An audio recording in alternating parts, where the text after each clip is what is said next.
there's a YouTube channel that you should follow. It's super interesting, different take on black culture, called Choke No Joke, and I think he was having an interaction live with 50 Cent's son, Marquise. And so I think he had, I don't know how long 50 was with his mother, but from what we can tell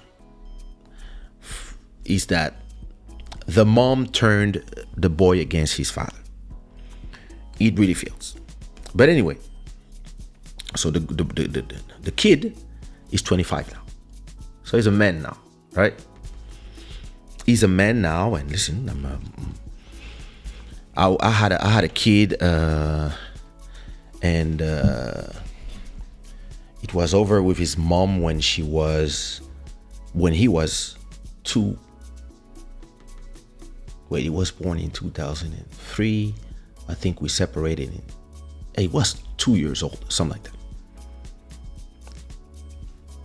2 or 3, I don't remember. Long time. Anyway, soon as I separated from my ex, the mother of my son, the most important part for me was, first of all, making sure that he had food on his plate and clothes to wear.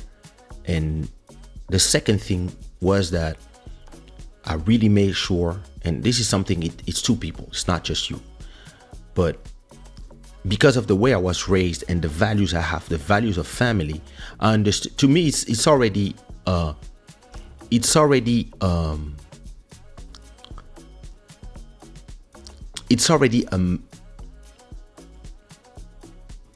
failure to not stay with the mother of your child because of tradition. I grew up in France, starting at the age of 7, so we can say a mixed culture.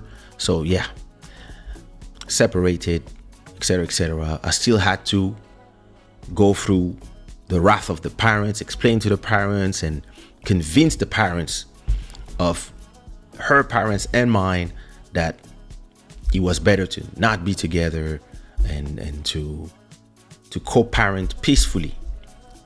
And ever since I've been separated with the mother of my son, so he's 19 now. We have been separated for probably 17 years, something like that. We never had a fight. When she comes to Portugal, she comes home, she comes here, she comes have a drink with us, she comes sit with my wife, and they talk, they're friends. You see what I mean? Because to me, family is more important than ego. And I know that it takes two people. Some people, you're going to try to do that, but the person is going to try to use the kid as a weapon against you. They're going to, all that stuff. I understand. And listen, I consider myself blessed because I guess, I had kids with the right people in the sense that they have the same vision, mentality of me, that African mentality of how the parents are important for the kid. Even if you are separated, we still did a lot of things together for him. I still, and she lived in Belgium at that time. I live in France. But I would take the train all the time, especially for big occasion. I was here for Christmas. I was here for birthdays, all that stuff. And he would go back and forth between me and him. I would go get him in Paris, then etc. Listen, but one thing I made sure was that my relationship with his mom went from being a couple to becoming like brothers and sisters. And this is like when we talked on the phone, we talk for 2-3 hours. We talk about everything. We talk about the kids. We talk about family, we talk about our parents, we talk about business. She's now an accomplished businesswoman. We talk about business. We see if we can do synergies. There's something that she needs some contact sometimes. I do it like, because we are family. And I would never use my son against her, and she would never use him against me. And that's how it should be. Now, in the US, I mean, in Europe as well, laws, it seems, but in the US really, it seems like the laws are against men a little bit on that front. But anyway, 50 Cent was ordered to pay $6,700 every month of child support for his son for 13 years, I think. So let me do a calculation. Those of you who make $1,005 a month, imagine that this guy, his mom received for him, not for her, for him, $6,700 multiplied by 12, so that's $80,000 a year for 12, I think 12 years or 14 years. Let's say 12 years. So by 12, so that's 900 and something. But he said that he paid 1,300,000. That's what he said. So 1,300,000 divided by I don't know how long. Let's say divided by 12, and then divided by that's 103 a year. So it's probably, let me see, he probably paid for 14 years. Let me see, by 14, by 12. Yeah, I think he paid for 14 years. And he said that he paid everything at once. So he paid the state 1,000,004, and the 1,000,004, the 1,000,004 was automatically sending 6,700 every month. And this kid goes on Instagram and pretends that's not enough for the type of life that he was supposed to live because he was a son of 50. Look at the entitlement. And listen, the whole Instagram went against the boy. I mean, that man, he's a man now. The whole Instagram, but because listen, he's acting like a kid that has been fed bullshit by his mom. But listen, I don't know their story, and I understand they have a rocky relationship with his father, but how entitled can you be to believe in a world where most people are struggling to get $1,000 a month? People have to do like 2 or 3 jobs to make ends meet, to be able to pay for the school of their kids, and some ugly school, and get a place where they can live, and sometimes with no decency. And you, since you were born, your mother was receiving, I mean, not since you were born, but since this thing has been declared, your mother was receiving 6,700. And you here saying it's not enough? Like, how?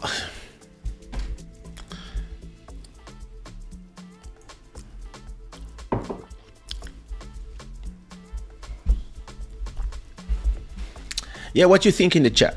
Because let me look at your comments.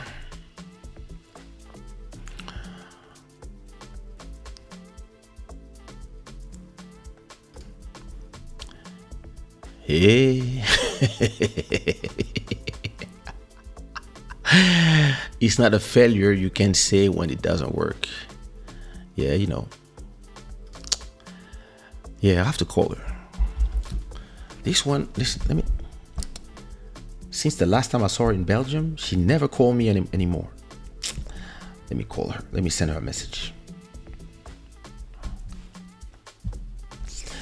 Vraiment, vous avez oublié les gens, vous. Bisous. Her husband was gonna ask, why is your ex sending you a message at 2 a.m.? It's me, he knows. I live at night. 50's son is no longer a kid. He's a grown man. At 25, he should be focusing on his own brand and building his own brand. He's being so weaponized that he can't see that his mother is using him. Mountain of inspiration is the mountain of reason. I fully agree. Listen. So now he came on Instagram and he's saying, "Oh, I would trade 600 and I would tell my dad I would pay 6,700 to see him even 1 hour, or for him to come to all my games." And listen, I understand you hurt, but you've been used and you've done so much stuff that at a point your father can say, "I'm done." And listen, it's Corey Holland who said something. It was hilarious, but it was very true. Sometimes when people have kids with women that they don't don't really like the kid. It's just society that is forcing them. I was like, oh my God, this is horrible. But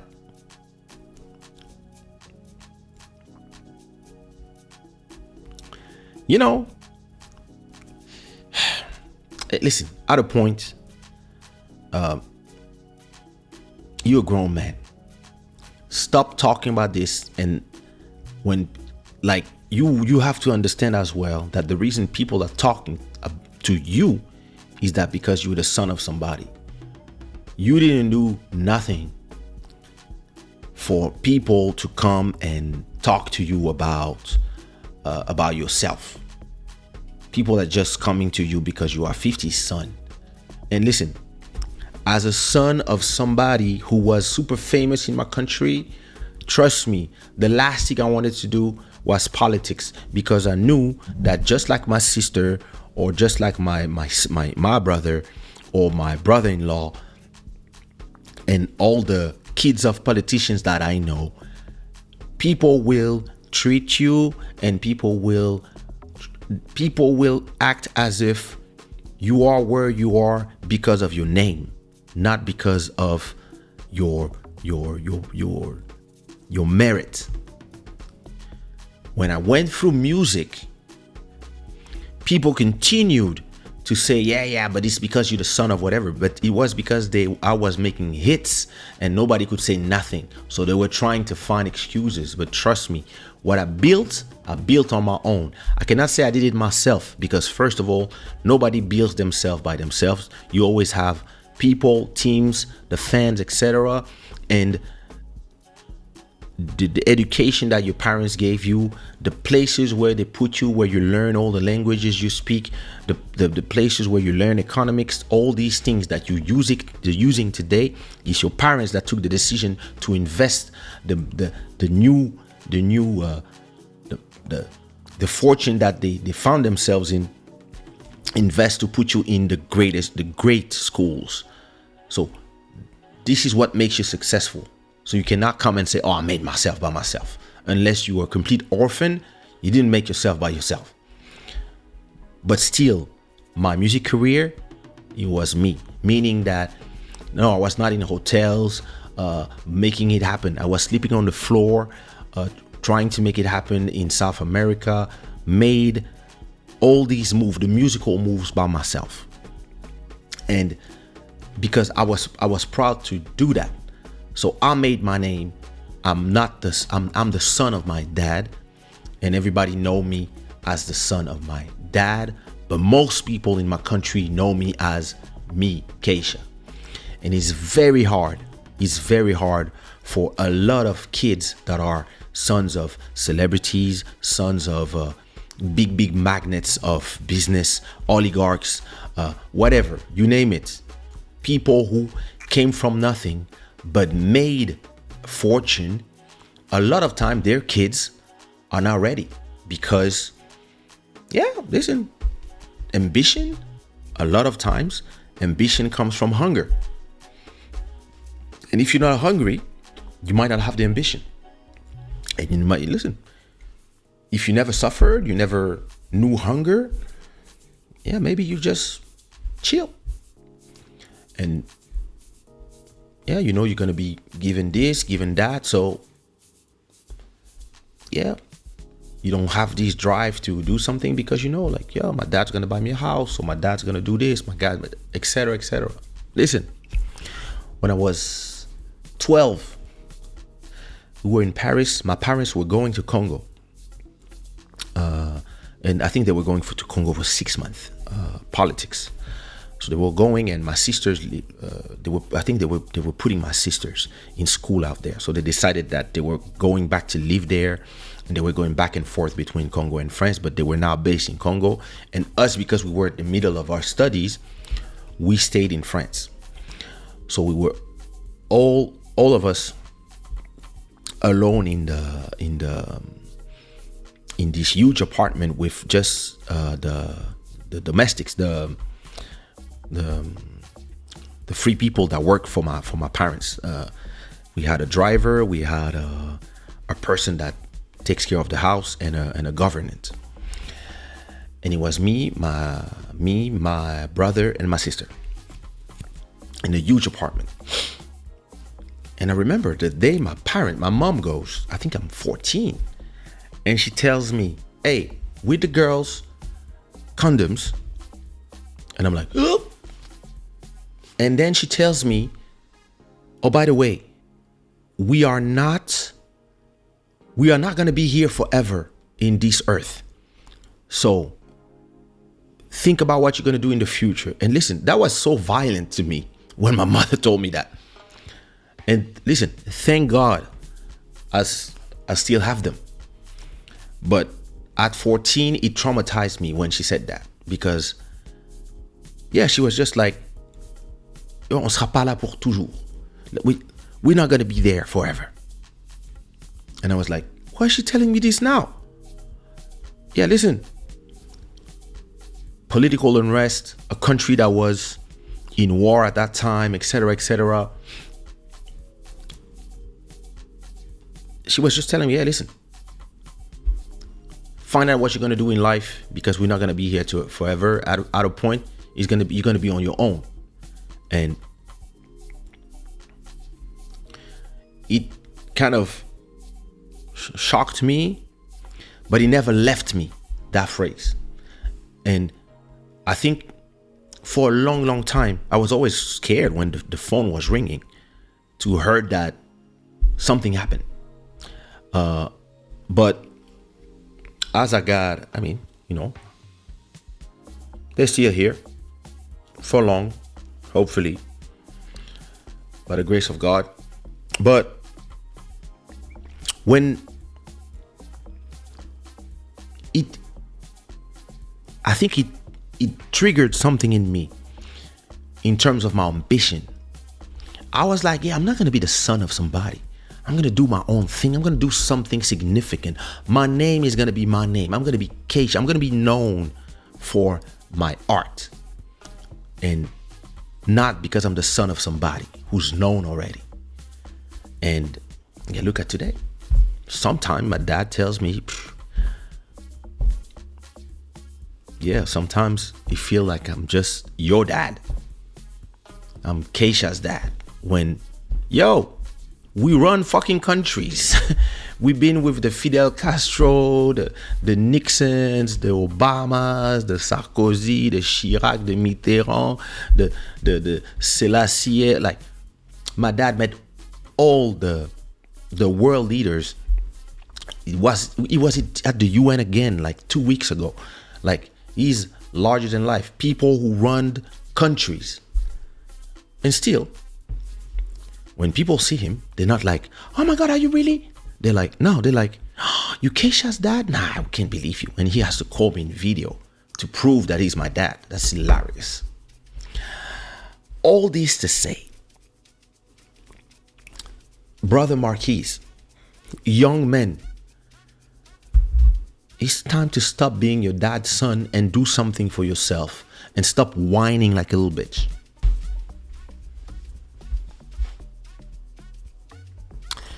Listen, you do what you want to do.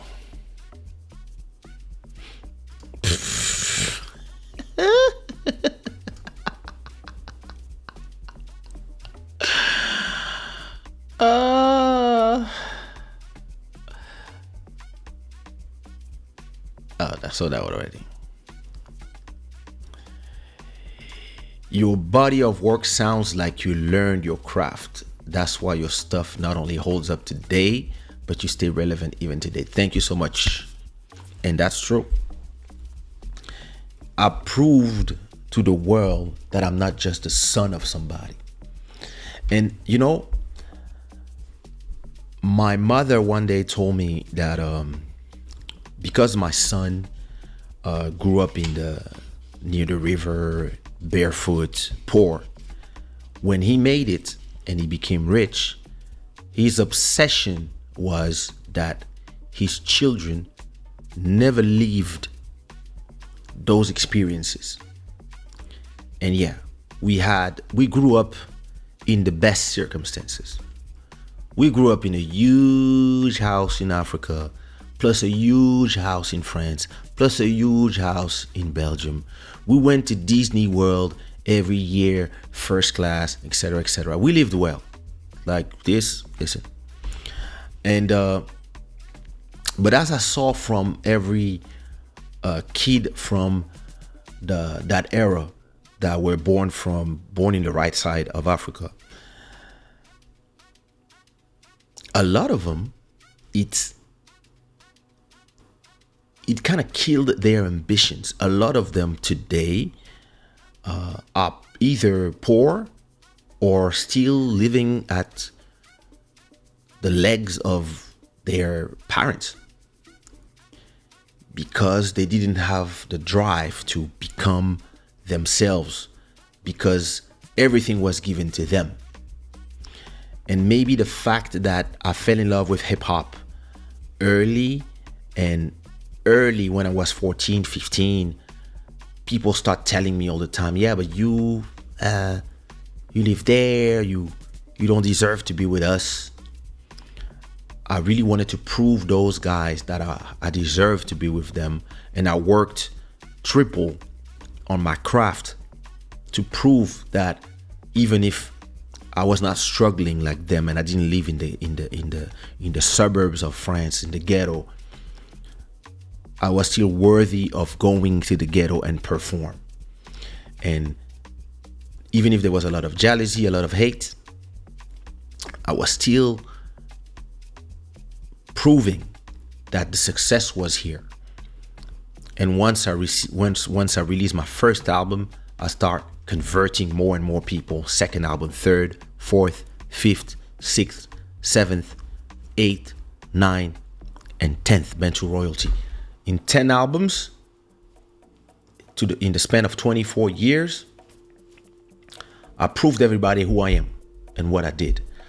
A lot of these parents who make money or that are first generation rich, they don't understand how generational wealth works.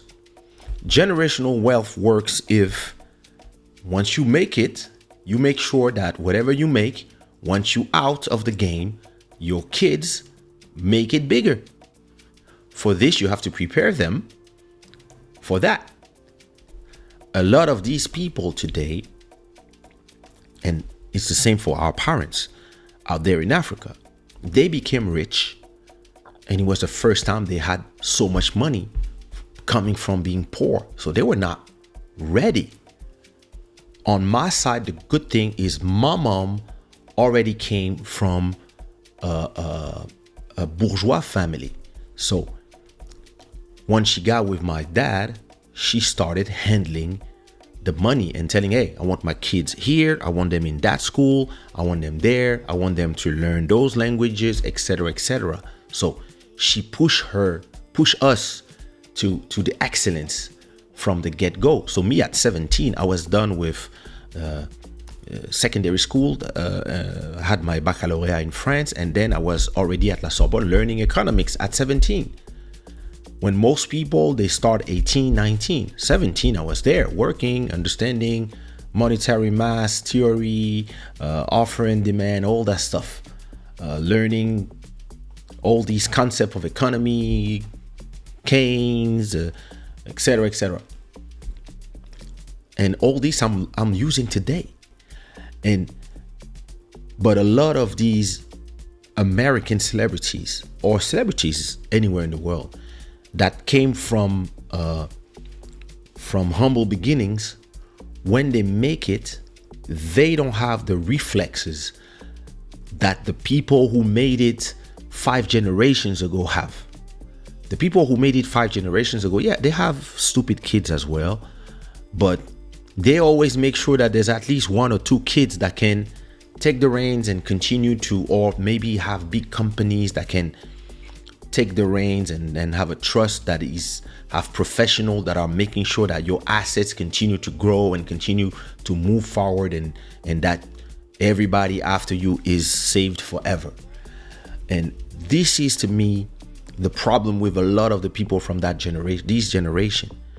They're gonna have the immense success that somebody like 50 did, and I know he has another son, but with the immense success that he did, he has a son that is a dumbass that, yeah, doesn't understand how he has to position himself in this world, and that's not his fault.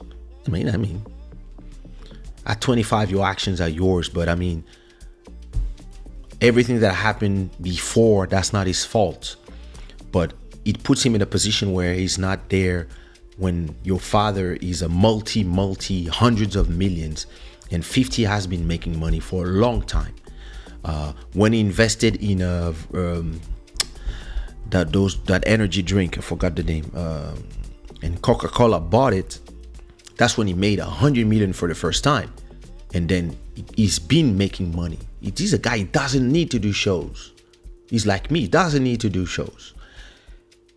And he's building now, he's continuing to build his content strategy to arrive to that point, right? And maybe one day he's gonna have his own TV station or something like that, or own streaming service. I don't know what are his ambition on that stage, but he's somebody who's very smart and who's thinking on the long term. And it's sad that you have somebody like that who is in a bad relationship with his own seed. When if he had a kid who he would put in the best school and he had a great relationship with his mom, at least that kid could then take all this and push it even further. You see what I mean?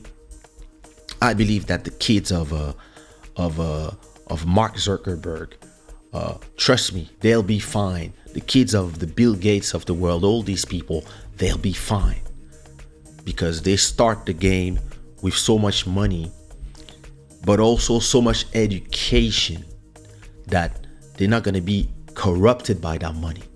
But all these rappers, all these people coming from a rotten culture, they make a lot of money, and they do stupid shit with that money. They buy a bunch of cars, a bunch of Balenciaga and brands that they all black excellence, but they don't wear black stylists. They only wear French or Italian brands. They are not building the way a Jay-Z, a Beyonce are building, creating their brands, investing here, investing there. 50 is doing it. But a lot of those who don't understand, it's time for me to stop acting with the ghetto mentality. It's time for me to start acting with a rich person's mentality and understand I'm not in the streets anymore. So I don't need to act street, and I don't have to prove nothing to the streets. I'm out of here. Let me now act as a rich person and start investing in the future. Understand why people buy art. Starting to, instead of going to sit down with people who don't understand shit, let me sit down with people who are, oh, I have 100 million. Let me sit with people who have 1 billion. I have access to those people. Let me sit with those people so they can show me how to make 1 billion. They have 30 billion. Let me sit down with those people and see if I can make 1 or 2 billions, and see if everybody around me can make 10 million. I make 1 billion. All my people make 10 millions. I take everybody out the hood. Everybody elevates. We all elevate together, and all our kids, the kids of my people, will make billions, and my kids will make tens of billions. And all this, yeah, this is what you see with this culture. And it goes back to what we were saying in the beginning. When you have a rotten culture that everybody is only interested in attention and whatever, you have all these kids that they're so lucky to be where they are, but they do shit with it. And it's interesting to see.